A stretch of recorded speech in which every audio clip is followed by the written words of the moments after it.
नमस्ते दोस्तों। आज सुनिए, माँ मैंने पाप किया है। नीता के घर से कुछ ही दूर दो शानदार बंगले बने हुए थे। दोनों बिल्कुल एक जैसे थे, मानो जुड़वा भाई। विभिन्न सुंदर फूल पौधों वाले बगीचे से घिरे यह बंगले आते जाते सभी राहगीरों का ध्यान अपनी ओर खींचते थे। नीता भी अक्सर कॉलेज जाते समय उन बंगलों को निहारती जाती थी। पहले वाले बंगले की मालकिन देविका जी से तो उसका परिचय भी था। दूसरे बंगले के बाहर अक्सर एक सुदर्शन सा युवक दिखाई दे जाता था। कभी अपने कार को साफ करता हुआ, कभी गेट के पास किसी से बातचीत करता हुआ दिखता। अक्सर वह युवक उसे तिरछी नजर से देखकर मंद मंद मुस्कुराता भी था। नीता पलके झुका, सिर झुकाए वहां से निकल जाती थी। कुछ दिन यह सिलसिला चलता रहा। नीता का अब कॉलेज में अंतिम साल ही था। नीता अब नौकरी करके आत्मनिर्भर बनना चाहती थी, परंतु उसके पापा के उसे लेकर बड़े बड़े सपने थे। वह जानते थे कि नीता पढ़ाई लिखाई में बहुत जहीन है, इसलिए वह उसे आगे की पढ़ाई के लिए विदेश भेजना चाहते थे। नीता की माँ नीता को विवाह के बंधन में बांधने को आतुर थी, परंतु मनुष्य तकदीर के सामने हार जाता है। होता वही है जो ईश्वर को मंजूर होता है। नीता न तो उच्च शिक्षा के लिए विदेश ही जा पाई और न ही वह विवाह के बंधन में ही बंध पाई। ऊपर बैठे ईश्वर ने तो उसकी तकदीर में कुछ और कहानी ही लिखी हुई थी। तकदीर के लेख कौन पढ़ पाया है और कौन मिटा पाया है। अचानक एक मनहूस दिन सुप्त अवस्था में ही नीता के पिता को हार्ट अटैक आया और उनकी मृत्यु हो गई। पूरे परिवार के सपने धूल में मिल गए। नीता और उसकी माँ के जीवन में मानो मुसीबतों की सुनामी आ गई थी।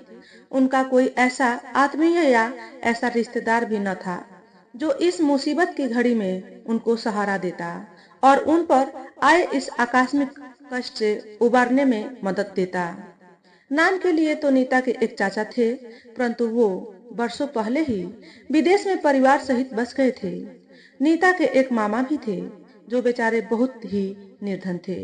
अपने परिवार का भरण पोषण ही बहुत कठिनाई से कर पाते थे। उनसे कुछ आशा रखना व्यर्थ ही था।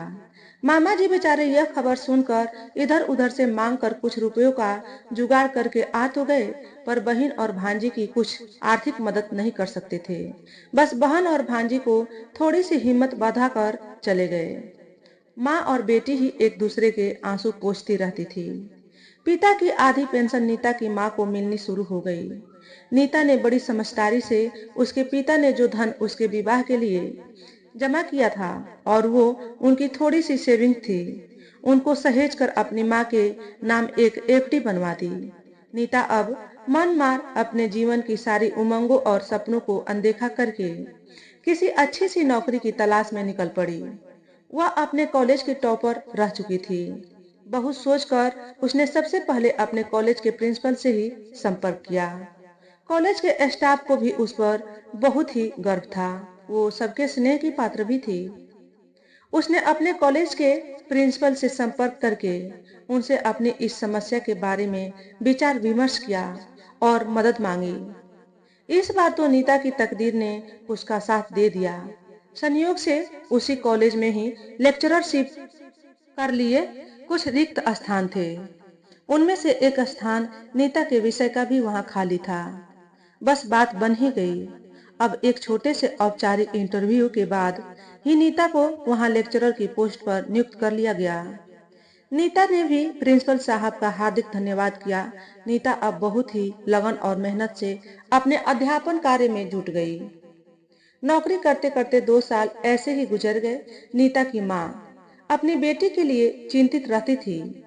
मन ही मन उसे नीता पर दया भी आती थी। बेटी के जीवन के स्वर्णिम दिन रोजी रोटी कमाने के फेर में बीते जा रहे थे। उसकी संगी सहेलियां बेफिक्र होकर बड़े आनंद से घूमती फिरती अपना जीवन बिता रही थी। उनमें से कुछ एक के तो विवाह भी हो चुके थे, परंतु नीता पिता के न रहने पर घर की सारी जिम्मेदारी वहन करते हुए अपनी नौकरी और घर की उलझनों के जाल में उलझी अपना जीवन बिता रही थी। एक दिन उनकी पड़ोसन देविका जी उनके घर आई। उनकी बेटी का जन्म दिवस था। वह नीता से बहुत ही स्नेह रखती थी। इसलिए उन्होंने बड़े प्यार और मनुहार से नीता को भी अपने घर पर आमंत्रित किया। पिता की मृत्यु के बाद नीता का मन अब किसी भी उत्सव मनाने या समारोह में आने जाने से उचट हो चुका था। उसकी माँ ने जब बहुत आग्रह किया तभी उसने वहां जाने के लिए हामी भरी। कॉलेज से आते हुए नीता बच्ची के लिए गिफ्ट भी पैक करवा लाई थी। बहुत दिनों के बाद उसने अपनी मनपसंद गुलाबी रंग की शिफॉन की साड़ी पहनी और हल्का फुल्का मेकअप कर वहां जाने के लिए तैयार हो गई। माँ ने जब उसे तैयार देखा तो उसके दिल में एक हुक सी उठी। वह सोचने लगी कि देखो, सजने संवरने के दिनों में युवा पुत्री जोगन सी बन गई है। आज जरा सा ही सजने संवरने पर उसका रूप रंग कितना निखर कर खिल आया है। देवका जी ने अपने बंगले के लॉन में ही जन्मदिन का भव्य आयोजन किया था। शहर के बहुत से गणमान्य लोग उस पार्टी में उपस्थित थे। नीता संकुचित सी होकर अनजान लोगों में बैठी स्वयं को बहुत असहज सा महसूस कर रही थी। अब अचानक देविका जी की नजर जब नीता पर पड़ी तो वह बड़े उत्साह से उसका स्वागत करने आगे बढ़ आई और तुरंत वहां से घूमते हुए वेटर्स को संकेत से बुला नीता के लिए कोल्ड ड्रिंक और स्नैक्स आदि मंगवाए। बड़े प्यार से नीता से बोली, गुमसुम मत बैठो, तुम भी पार्टी को एंजॉय करो। नीता तो वहां किसी को जानती भी नहीं थी, इसलिए चुप ही बैठी रही। अचानक पड़ोस वाले बंगले में रहने वाला वही सुदर्शन युवक न जाने कब अचानक उसके सामने आकर खड़ा हो गया। उसने नीता की ओर अपनी भुवन मोहिनी मुस्कान से देखते हुए कहा, अरे आप तो हमारी पड़ोसी है ना। फिर हंसते हुए स्वयं ही बोलता गया, देखिए इतने पास रहते हुए भी हम लोगों का अभी तक आपस में परिचय तक नहीं हुआ। नीता ने औपचारिकतावश मुस्कुराते हुए बड़ी शालीनता से अपना परिचय देते हुए बताया कि मैं नीता हूँ, सामने वाले घर में ही रहती हूँ और हिंदू कॉलेज में अंग्रेजी की लेक्चरर हूँ। परिचय दे नीता चुप हो गई।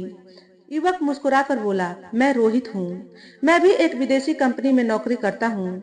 मेरे पापा का विदेश में कारोबार है, वो काम के सिलसिले में वही रहते हैं, कभी कभी ही यहाँ आ पाते हैं। मैं अपनी मम्मी के साथ यहाँ अकेला ही रहता हूँ। नीता चुपचाप सिर झुकाए सब सुनती रही। रोहित भी वहां से उठकर अन्य मेहमानों के पास जाकर बतियाने लगा। एक दिन नीता की कॉलेज जाने वाली बस छूट गई। नीता वहीं खड़ी होकर किसी रिक्शा का इंतजार कर रही थी।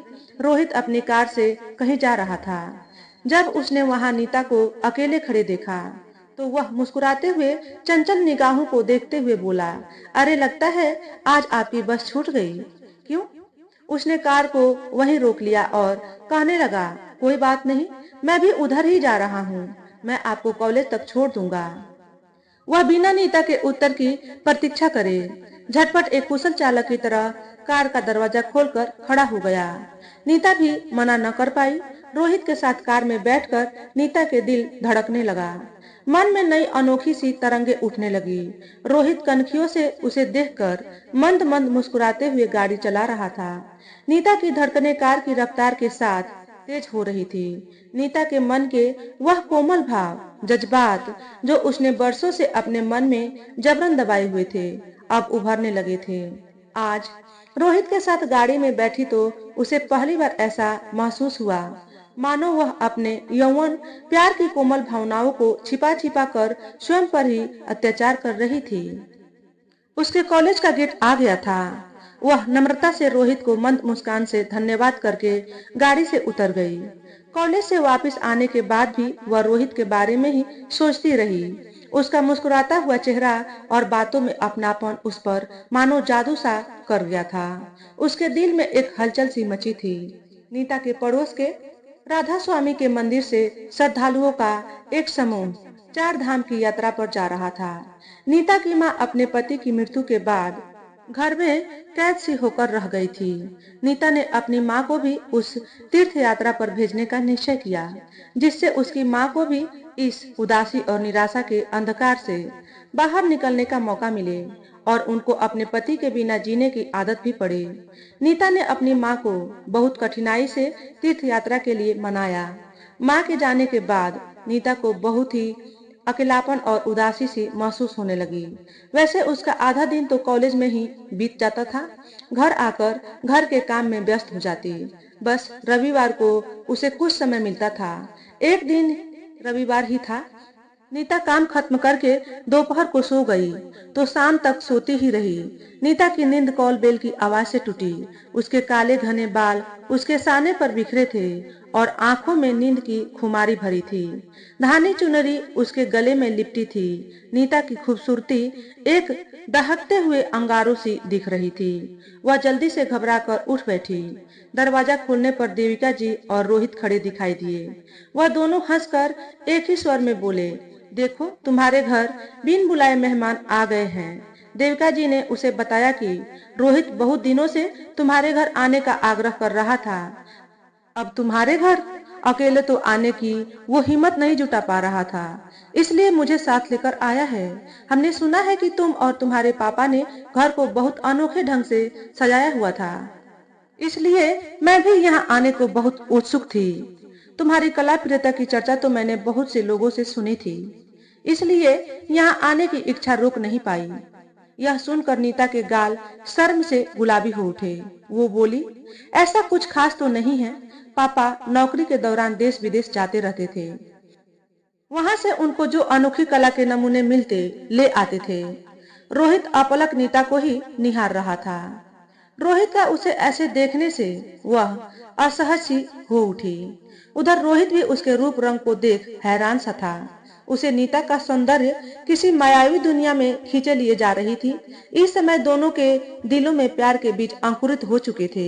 मन में प्यार की अनेक तरंगे हिलोरे ले रही थी। देविका जी और रोहित बहुत देर तक बड़े चाव से नीता के घर की साज सज्जा को ही देखते रहे, फिर जलपान करके जाने लगे। उसी समय रोहित और नीता की नजरें अचानक मिल गई। बस उस एक नजर में ही रोहित नीता के दिल को लेता गया और अपना दिल उसे देता गया। अब नीता दिन रात रोहित के ही ख्यालों में ही डूबी रहती। वह मन ही मन जाने अनजाने ही अपनी तुलना देविका जी से करने लगी और सपने देखती कि रोहित से विवाह होने के बाद तो वह भी उनकी पड़ोसन बन जाएगी। उसके दिल में देविका जी की एक खास जगह बन गई थी और एक बहुत खास और अनोखा सा रिश्ता बन चुका था। नीता के कॉलेज आते जाते समय रोहित अक्सर उसे अपने बंगले के गेट पर खड़ा दिखता, आंखों ही आंखों से प्यार के पैगाम देता रहता। नीता तो लोक लाज के डर से आंखें भर उसे देख भी नहीं पाती थी। सावन का महीना था। एक दिन जब नीता कॉलेज से लौट रही थी, तब बस से उतरते ही काली काली घटाएं टूटकर बरसने लगी। नीता ने शिफॉन की साड़ी पहनी हुई थी। वह भीग कर तन से चिपक गई। नीता पर हर आने जाने वालों की निगाहें पड़ रही थी। उन्हें झेलना उसके लिए कठिन हो रहा था। उसी समय रोहित एक देवदूत की तरह वहां आ पहुंचा। वह कार का दरवाजा खोलकर नीता को कार में बिठा कर ले गया। लाज से नीता की आंखें झुकी जा रही थी। नीता के घर के सामने कार रोककर रोहित धीमे स्वर में नीता से बोला कि वह आज का डिनर उसके घर पर ही करेगा। यह कहकर उसने तेजी से कार मोड़ी और वहां से चला गया। यह सुनकर नीता सोच में डूब गई। माँ की अनुपस्थिति में रोहित का ऐसे उसके घर में अकेले आना क्या सही होगा? पर दूसरे ही पल जब उसके मन में रोहित का अपनापन और उसकी भुवन मोहिनी मुस्कान की याद आई तो वह सब कुछ भूल गई। नीता ने शाम से ही डिनर बनाने की तैयारी शुरू कर दी। पाक कला की परीक्षा की तरह उसने आज बहुत ही सोच समझ के खाना बनाना शुरू किया। दाल मखनी, मलाई कोफ्ता, भरवा भिंडी, दही भल्ले और मेवा मखाने की खीर, इतना सब बनाकर वह पसीने से तर हो गई। अब उसने जल्दी से शावर लिया और तैयार हो गई। उसने काले जॉर्जेट की साड़ी के साथ सुनहरे रंग का जरी का ब्लाउज पहना, कानों में हीरे के कर्णफूल पहन और बेकरारी से रोहित का इंतजार करने लगी। 8 बजे ही रोहित भी ग्रे रंग का सूट और मैरून टाई लगाए हाथ में एक उपहार का पैकेट लिए आ गया। वह आते ही नीता के सौंदर्य को अपलक निहारने लगा। नीता शर्मा के नीचे निगाह कर पलट कर चली गई। नीता सबसे पहले हिम शीतल पाइन एप्पल का जूस उसके लिए लेकर आई। रोहित ने जूस लेने के बहाने नीता की गोरी और नाजुक कलाई को पकड़कर उसे वहीं अपने पास बिठा लिया। वह आंखों ही आंखों से नीता के रूप का रस पान करने लगा। तब नीता सिर से पांव तक सिहर उठी और हाथ छुड़ाकर किसी तरह किचन में भाग खड़ी हुई। दाल सब्जी सब गर्म कर नीता ताजे फुलके सेकने लगी। डाइनिंग टेबल पर खाना सजाकर उसने रोहित को पुकारा। भोजन की मस्त खुशबू और स्वाद की प्रशंसा करते करते रोहित की जुबान थक ही नहीं रही थी। नीता सिर झुकाए सोच रही थी कि काश उसे चिरंतन रोहित के साथ ही अपना जीवन बिताने और उसे इसी तरह प्यार से खाना खिलाने का सौभाग्य मिल जाए तो उसके जीवन की सारी उलझनें सुलझ जाएंगी। उसे रोहित को उसके हाथों से बना खाना इतने बड़े चाव से खाते देख बहुत खुशी का अनुभव हो रहा था। धीरे धीरे नीता और रोहित के संबंध बहुत प्रगाढ़ होते चले गए। नीता की माँ भी अब तीर्थ यात्रा से लौट आई थी। उसकी माँ ने जब नीता में नया सुखद बदलाव देखा तो उसके मन को बहुत संतुष्टि मिली। वह सोचने लगी कि नीता भी अपने स्वर्गवासी पिता की स्मृतियों के अंधेरों से बाहर निकल एक नई जिंदगी की शुरुआत करने लगी है। नीता की सादा मिजाज माँ ने यह जानने की कोशिश भी नहीं की कि नीता की खुशियों का स्रोत क्या है। वो डरती थी कि उसके पूछने से नीता की कांच से भी नाजुक खुशियां हाथ लगाने से टूट न जाए। नीता और रोहित की नजदीकियां बढ़ती ही जा रही थी। रोहित नियम से रोज नीता को उसके कॉलेज से लेने जाता और अपने और उसके घर से थोड़ा पहले ही उतार देता। दोनों एक साथ मिलकर अपने भविष्य के ताने बाने बुनते रहते। स्वभाव से बहुत धीर गंभीर नीता अब कॉलेज में अपने साथियों के साथ भी हंसने मुस्कुराने लगी। विद्यार्थियों को लेक्चर देते देते अनायास उसके चेहरे पर मुस्कुराहट आ जाती। अपनी बेहद गंभीर लेक्चरर के स्वभाव में आए इस बदलाव को देखकर वो सब भी हैरान हो जाते। अब नीता और उसकी माँ का जीवन भी सामान्य पटरी पर दौड़ने लगा था। नीता को अच्छी खासी पगार मिलती थी, इसलिए आर्थिक संकट भी कुछ सीमा तक दूर हो गया था। रक्षाबंधन पर नीता की माँ का मन अपने भाई के घर जाने के लिए ललायित हो उठा। नीता भी सहर्ष उनकी इच्छा का स्वागत करते हुए उनका उत्साहवर्धन किया। आनन फानन में नीता मामा के बच्चों के कुछ उपहार, फल, मिठाई खरीद कर ले आई। उसकी माँ यह सब तैयारी देखकर प्रसन्न हो उठी। माँ को सहारनपुर की बस में बिठा नीता लौट रही थी कि रोहित ने उसे देख लिया। अब वह निर्भीक होकर नीता के घर के चक्कर लगाने लगा। नीता को रोहित का ऐसे रोज अकारण आना अच्छा नहीं लग रहा था। वह बहुत समझदार लड़की थी। वह नहीं चाहती थी कि रोहित के ऐसे रोज रोज आने जाने पर कोई देखकर कोई उसके चरित्र पर उंगली उठाए। वह उच्च संस्कारों में बंधी होने के कारण रोहित से प्यार और लगाव होते हुए भी रोहित का इस तरह आने जाने को अनुचित समझती थी। उसने बहुत बार दबे स्वर में अपने मन की इस उलझन को रोहित के सामने स्पष्ट कर दी। रोहित ने उसकी बात को एक कान से सुनकर दूसरे कान से निकाल दी। उसने पड़ोस के लोगों को नजरअंदाज कर नीता के घर आता जाता रहा। एक दिन रोहित ने नीता से फिर उसके हाथ का बना खाना खाने का प्रस्ताव रखा। अब नीता संकोचवश इनकार भी न कर पाई। नीता के घर स्वादिष्ट भोजन करने के बाद रोहित बड़े अधिकार से नीता के बेडरूम में जाकर वहीं पसर गया। नीता ने हाथ जोड़कर उसे अपने घर लौटने के लिए बहुत मिन्नत की, परंतु रोहित ने उसकी बातों को अनसुना कर दिया। वह बड़े इत्मीनान से अपने जूते खोलकर आराम से नीता के बेड पर निसंकोच लेट गया। यह देख नीता बहुत गंभीर हो गई और बोली, रोहित, यह गलत बात है। किसी को मालूम हो गया कि तुम इस समय मेरे घर पर हो तो पूरी सोसाइटी में हम दोनों की बहुत बदनामी हो जाएगी। अभी तुम अपने घर पर लौट जाओ। अभी तुम जाओ, हम दोनों की शादी हो जाने दो, उसके बाद मैं तुम्हें कभी भी स्वयं से दूर नहीं होने दूंगी। रोहित ने बात को फिर एक बार अनसुनी कर दिया। उसने नीता को लपक कर गोद में उठा लिया और बेड पर लिटा दिया। खुद भी साथ में लेटकर बोला, अरे नीता, सिर्फ आज ही तो हम दोनों को एक साथ रहने का सुअवसर मिल रहा है। कल से तो तुम्हारी माँ भी आ जाएंगी। ऐसा एकांत हमें फिर नहीं मिलेगा। तुम ज्यादा सोचो मत और परेशान मत हो। तुम अपनी माँ को तो शादी के लिए मना ही लोगी, मेरी मम्मी भी मान जाएगी।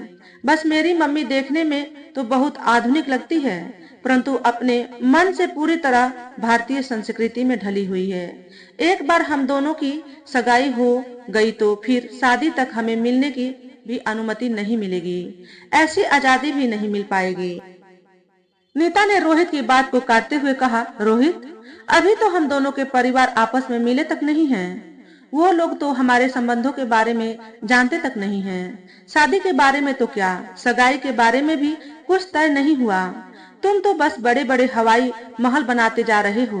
मेरे घर में तुम्हारा डिनर के लिए आने तक की बात तो ठीक थी, परंतु रात को तुम्हारा यहाँ मेरे घर रुकना मुझे तो बहुत अनुचित लग रहा है। यह सुनकर रोहित क्रोध में आग बबूला होकर उठ खड़ा हुआ और जोर से चिल्लाकर बोला, नीता, सच बात तो यह है कि तुम्हें न तो मुझ पर और न ही मेरे प्यार पर विश्वास है। क्या दकियानसी जाहिल लड़कियों की तरह बहाने पर बहाने बना रही हो? ऐसा कहकर वह क्रोध में बेड से उठकर खड़ा हुआ और आवेश में पैर पटकते हुए जाने लगा। यह देख नीता घबरा गई। वह रोहित से सच्चे दिल से प्यार करती थी। उसे रोहित की नाराजगी बर्दाश्त नहीं हो पाई। अब उसका दिल भी पसीज कर व्याकुल हो उठा। उसने लपक कर रोहित का हाथ पकड़ लिया और बोली, देखो रोहित, मुझे तुम पर और तुम्हारे प्यार पर पूरा विश्वास है, पर मैं दुनिया के रस्मों रिवाज से डरती हूँ।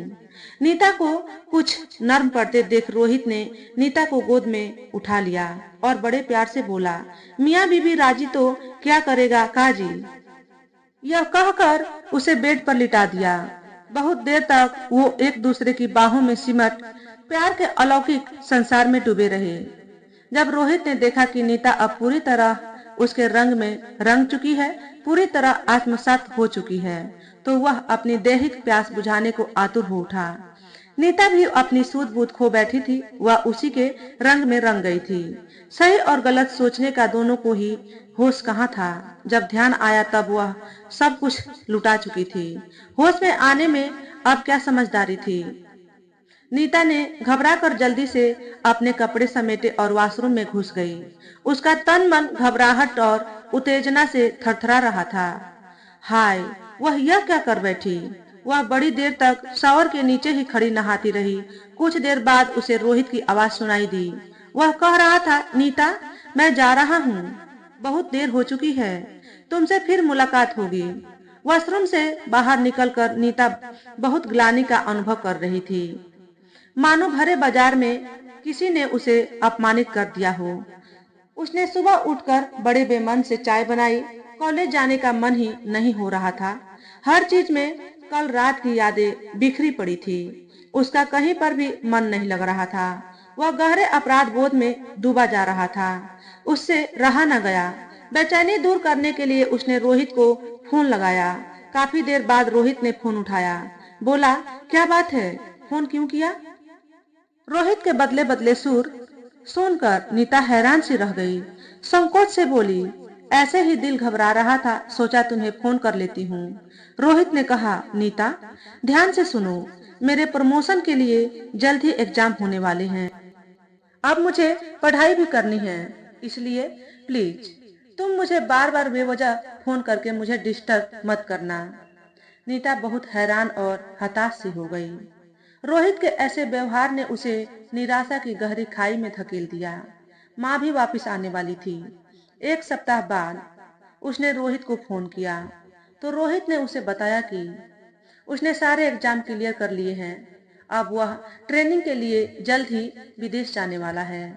वहां से आकर वह अपनी मम्मी से हम दोनों के विवाह के बारे में बात करेगा।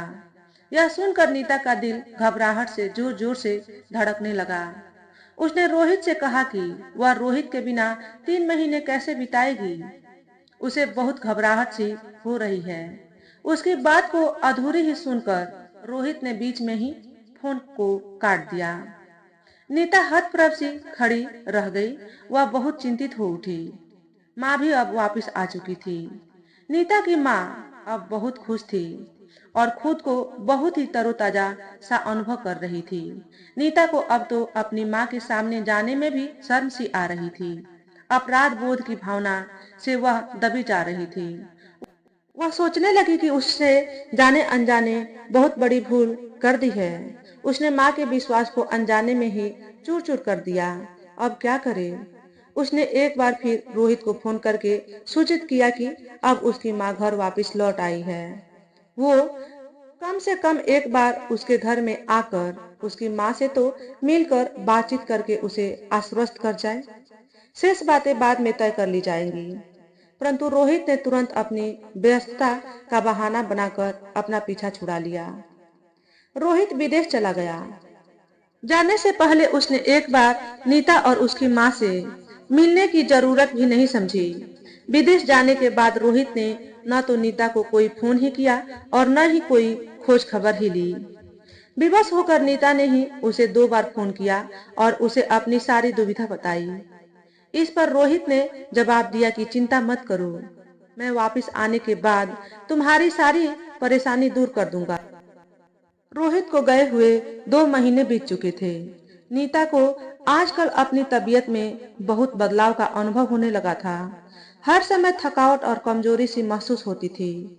माँ ने भी उसे पूछा कि उसका चेहरा क्यों पीला पड़ता जा रहा है और वह किसी अच्छे डॉक्टर को दिखाने की सलाह भी दी।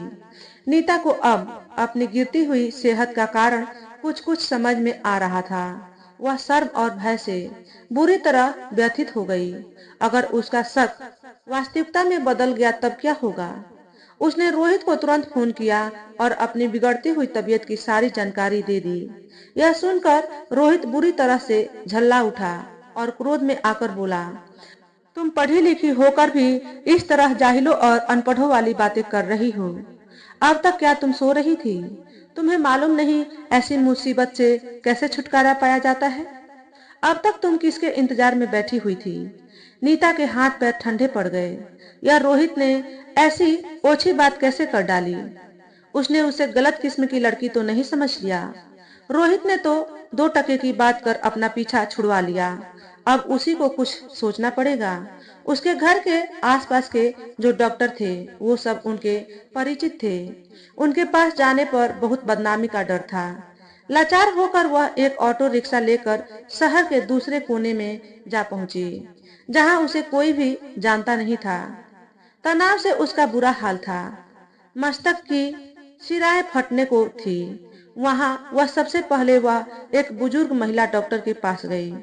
उसने पूरा चेकअप करवाया। डॉक्टर बहुत अनुभवी थी। उसने नीता की अच्छी तरह से जांच करने के बाद बताया कि उसे 2.5 महीने का गर्भ है और अब उसे अपने खाने पीने का खास ध्यान रखने की आवश्यकता है।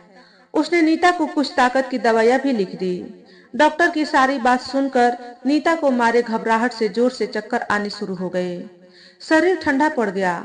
डॉक्टर ने उसकी यह हालत देखकर पूछा, क्या बात है? तुम प्रेगनेंसी के बारे में सुनकर घबरा क्यों गई? माँ बनना तो एक स्त्री के लिए बहुत खुशी और गौरव की बात है। डॉक्टर की इस बात को सुनकर नीता शर्म और बेबसी से रो पड़ी और बोली, मैं अभी बच्चा नहीं चाह रही हूँ। मैं अभी गर्भपात करवाना चाहती हूँ। अभी मेरे ऐसे हालात नहीं है कि मैं अपने बच्चे का भली प्रकार पालन पोषण कर सकूं। यह सुनकर डॉक्टर हैरान होकर बोली, यह तो बड़ी अनोखी सी बात है। मैंने तो गरीब से गरीब लोगों को भी यहाँ क्लिनिक में आते देखा है, जो गर्भ धारण करने के बाद अपने को खुशकिस्मत समझते हैं और खुशियों मनाते हैं।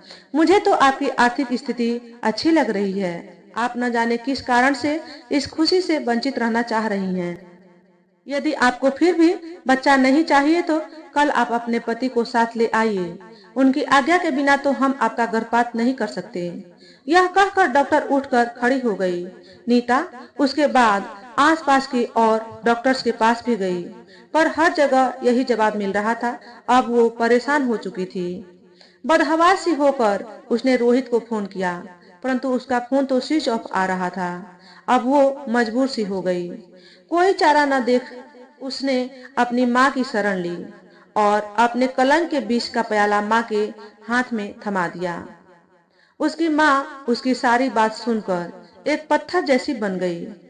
यह देखकर नीता माँ के गले लग प्रलाप करने लगी, माँ, तुम मुझे जान से मार डालो।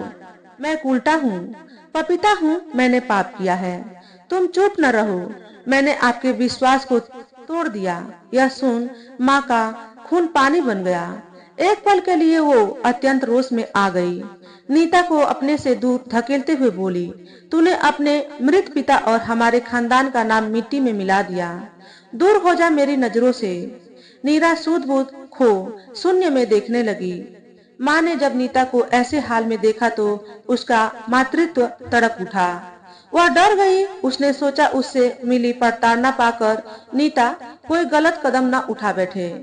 उसने खींचकर नीता को अपने गले से लगा लिया। दोनों माँ बेटी फूट फूट कर रोने लगी। माँ ने नीता की पूरी बात सुनी। नीता ने बिना कुछ भी छिपाए सारी व्यथा कथा अपनी माँ को कह डाली। अब उसकी माँ स्वयं ही उसे अपने एक पुरानी और विश्वस्त डॉक्टर के पास लेकर गई, परंतु उस डॉक्टर ने समझाया कि अब बहुत देर हो चुकी है। अब अबॉर्शन करवाने से नीता की जान को खतरा हो सकता है। नीता की माँ किसी भी कीमत पर भी अपनी इकलौती बेटी की जान खतरे में नहीं डालना चाहती थी। अब उन्होंने रोहित की प्रतीक्षा करने का फैसला किया। उसे पूरा विश्वास था 20 दिन बाद जब रोहित आकर सब जान जाएगा तो सारी बात को संभाल लेगा। रोहित अपने बच्चे की खबर सुनकर सब कुछ ठीक कर लेगा। वो दोनों बस बेकरार होकर रोहित की राह देखने लगी। कुछ दिन बाद ही एक दिन जब नीता कॉलेज से लौट रही थी तो उसे रोहित के बंगले में कुछ रौनक सी दिखी। अंदर से कुछ लोगों की जोर जोर से हंसने खिलखिलाने की आवाजें भी आ रही थी। नीता ने अनुमान लगा लिया कि रोहित विदेश से वापस आ गया है। उसे बहुत ही तसल्ली सी हो गई। घर पहुंचकर वह माँ के गले लग गई। उन्हें रोहित के लौटने की खबर दी। अब माँ और बेटी दोनों बहुत ही बेकरारी से रोहित का उनके घर आने का इंतजार करने लगी। नीता ने माँ को भोजन में कुछ अच्छा सा पकाने का आग्रह किया। उस दिन उसने कॉलेज से भी अवकाश लेने के लिए फोन भी कर दिया। उन दोनों की आशा के बिल्कुल विपरीत सुबह से शाम होने को आई, पर रोहित का कुछ अता पता नहीं था। रोहित के स्थान पर उनके घर पर अचानक देविका जी आ गई। दोनों ने अपनी निराशा को छिपाते हुए बड़े आदर से उन्हें बिठाया। नीता ने माँ को चाय बनाने को कहा। स्वयं उनके पास बैठ बातचीत करने लगी। बातों बातों में देविका जी उससे पूछ बैठी कि नीता, कल तुम लोग रोहित के घर पार्टी में नहीं दिखाई दे रहे थे। सभी अन्य पड़ोसी तो वहाँ उपस्थित थे। नीता ने विस्मित होकर पूछा, परंतु हम लोगों को तो उन्होंने आमंत्रित ही नहीं किया था। वहाँ पर आयोजन किस बात का था? देविका जी यह सुनकर बहुत हैरान हो उठी और बोली, अरे तुम यह क्या बात कर रही हो कि तुम्हें वहाँ बुलाया ही नहीं गया? रोहित के घर में तो दो दो खुशखबरी थी। पहली तो रोहित की ट्रेनिंग पूरी हो गई है और दूसरी रोहित की सगाई भी पक्की हो गई है। इस अवसर पर तो उसके पापा भी यहाँ एक दिन के लिए फ्लाइट से आए थे। यह सुनकर नीता के चेहरे का रंग ही उड़ गया। वह यह खबर सुनकर सन्न सी रह गई, मानो किसी ने उसके शरीर से प्राण ही खींच लिए हो। वह अवाक सी बैठी रह गई तो देविका जी भी नीता में आए इस आकस्मिक बदलाव से चकित हो उठी। देविका जी बहुत असमंजस में पड़ गई। क्या बात हो गई जो नीता का मूड एकाएक ही बदल बदल गया। उन्होंने किसी तरह चाय खत्म की और उठकर खड़ी हो गई। जाते जाते बोली, नीता, लगता है शायद तुम्हारी तबीयत मुझे कुछ ठीक नहीं लग रही है। तुम जाकर आराम करो, अभी मैं जाती हूँ, फिर किसी दिन आऊंगी।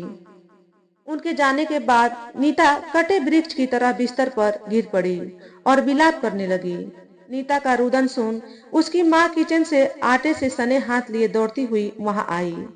नीता को इस हाल में देख वह घबरा गई। जब उसे सारी बात मालूम हुई तो उसके पैरों के तले से लगी जमीन खिसक गई। भावी अनिष्ट की चिंता से उसकी रूह कांप उठी। अब नीता का क्या होगा, यह सोचकर उसकी माँ बदहवास सी हो गई। वह बहुत ही शांत, सौम्य, मधुरभाषी महिला थी, पर वह यह खबर सुनकर वह नागिन की तरह फुफकार उठी। वह आवेश में आकर रोहित को कोसने लगी और भिन्न भिन्न अपशब्दों से विभूषित करने लगी। नीता तो बिल्कुल निष्प्राण सी बैठी थी। इस खबर ने उसके जीवन को झिंझोड़ के रख दिया था। अचानक उसके मन में आत्मघात करने की इच्छा जागृत हो उठी। एकाएक उसने मन ही मन कुछ निर्णय लिया और एक झटके से उठ खड़ी हो गई।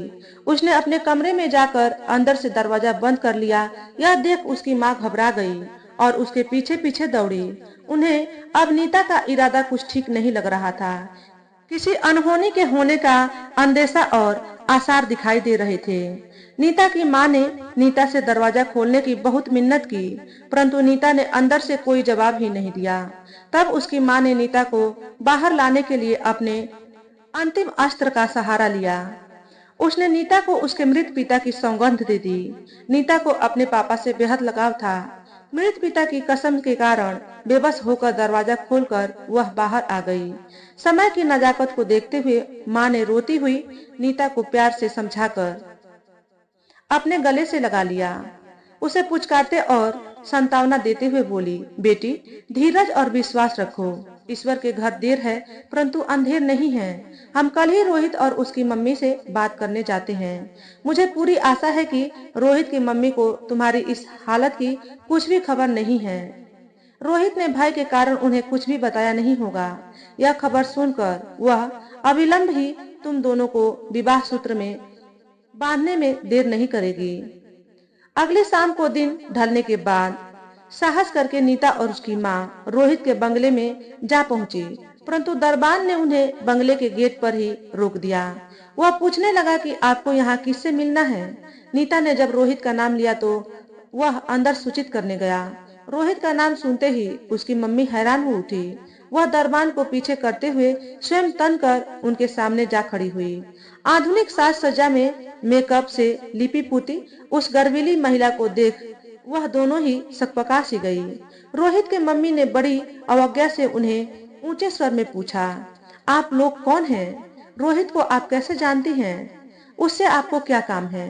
रोहित की मम्मी के ऐसे तेवर देख नीता अपमानित सी होकर क्रोध से भर उठी और उसने भी रोष में भर कर कहा, जरा आप अपने बेटे को बुलाइए, वही आपको मेरा परिचय बहुत अच्छी तरह से दे देगा कि मैं कौन हूँ। नीता की ऐसी बुलंद आवाज सुनकर दबंग रोहित की मम्मी भी चकित रह गई। रोहित भी अपने कमरे में ही था।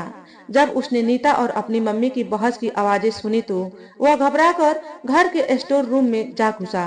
उसकी मम्मी बुरी तरह से बौखला गई और तुरंत नौकर को रोहित को बुला लाने का आदेश दिया। मजबूर होकर रोहित को आना ही पड़ा। नीता और उसकी माँ को सामने देखकर मारे घबराहट के उसके होश उड़ गए। उसने बड़ी चालाकी से उन दोनों की उपस्थिति को अनदेखा करते हुए अपनी मम्मी से मुखातिब हो बहुत भोला बनकर पूछा, आपने मुझे बुलाया? उसकी मम्मी ने कड़क आवाज में उससे पूछा, रोहित क्या तुम इन दोनों औरतों को जानते हो? देखो तो सही, यह दोनों बेवजह मुझसे बहस कर रही हैं। रोहित ने यह सुनकर नीता से आंखें चुराते हुए कहा, हाँ मम्मी, मैंने इनको तो लगता है कि शायद देविका जी के घर हुई पार्टी में देखा था, परंतु यह दूसरी महिला कौन है मैं उन्हें नहीं जानता। यह सुनकर नीता क्रोध से बिफर उठी और आवेश में आकर उसने लपक कर रोहित का कॉलर पकड़ लिया। रोहित ने भी अपने को छुड़ाने के प्रयास में नीता को जोर से धक्का दिया। नीता घायल शेरनी की भांति दहाड़ते हुए बोली, रोहित तुम इस तरह अनजान बनकर अपने गुनाहों पर पर्दा नहीं डाल पाओगे। अपने माता पिता की सौगंध खाकर कहो कि तुम मुझे नहीं जानते। तुमने मुझसे प्यार नहीं किया था। तुम मेरे घर नहीं आते थे, मुझे कॉलेज लेने नहीं आते थे। यही नहीं, मेरी माँ की अनुपस्थिति में मेरे लाख इनकार करने पर भी जबरन एक रात को मेरे घर रुके। तुमने मेरे साथ जल्दी ही विवाह करने का वादा किया था। तुमने मेरा सील भंग किया था। इतना सुनकर भी रोहित बिल्कुल अनजान बनते हुए अपनी मम्मी से बोला, मम्मी मैं तो यह सुनकर बहुत हैरान हो रहा हूँ। मैं तो इस लड़की को अच्छी तरह जानता तक नहीं हूँ। यह मुझ पर न जाने क्यों इल्जाम पर इल्जाम ही लगाती जा रही है। रोहित के इस सफेद झूठ को सुन नीता अपने आपे से बाहर हो गई। उसने आगे बढ़कर रोहित के गाल पर जोर से तमाचा जड़ दिया और जोर से चिल्लाते हुए बोली, नीच फरेबी, ईश्वर से डरो। इस तरह मुझसे धोखा करके तुम कभी सुख की नींद नहीं सो पाओगे, कभी शांति नहीं पाओगे। यह कहते कहते नीता की आवाज भरा उठी। मारे बेबसी के वो रो पड़ी। रोहित के इनकार और अपनी बेटी के प्रलाप को सुन नीता की माँ क्षुब्ध रह गई। वह रोहित की मम्मी से बड़ी नम्रता से बोली, सुनिए बहन जी, आप थोड़ी समझदारी से काम लो। कोई भी शरीफ घर की लड़की ऐसे इल्जाम किसी लड़के पर क्यों लगाएगी? जिनमें उसके अपने चरित्र पर भी बदनामी के छींटे पड़ रहे हों।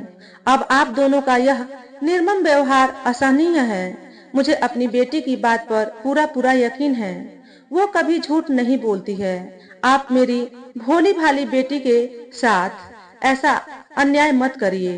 यह कहते हुए नीता की माँ बेबस सी होकर रोहित की मम्मी के कदमों में झुक गई और बोली, आप नीता को अपना लीजिए, इसी में सबकी भलाई है। अपनी माँ को इस तरह अपमानित होते गिड़गिड़ाते हुए देख नीता का आत्मसम्मान छलनी छलनी हो गया। उसने अपनी माँ को उठाकर गले लगा लिया और आवेश में बोली, माँ, तुम किन निर्दयी और पापियों के कदमों में गिरकर इंसाफ की भीख मांग रही हो? यह वो लोग हैं जिनके केवल कपड़े ही उजले हैं, परंतु इनके मन अंदर से घोर काले और कलुषित हैं। यह सुन रोहित की मम्मी के तन बदन में आग लग गई। उसने बाहर खड़े गार्ड को बुलाकर उन दोनों को बंगले से बाहर निकालने का आदेश दिया। गार्ड के आगे बढ़ने से पहले ही अपनी आंखों से अंगारे बरसाती नीता अपनी माँ का हाथ पकड़कर बंगले से बाहर निकल आई। घोर निराशा और अपमान की आग में जलती हुई दोनों माँ और बेटी घने अंधकार में एक दूसरे के हाथ पकड़े हुए निःशब्द रोते हुए अपने घर वापस आ गई। दोनों के व्यथित हृदय से ऐसी आह निकल रही थी जो रोहित जैसे पापियों को जलाकर भस्म करने में सक्षम थी। तो दोस्तों, आज के वीडियो में बस इतना ही। अगर हमारे द्वारा बताई गई कहानी थोड़ी सी भी अच्छी लगी हो तो वीडियो को लाइक और शेयर करें।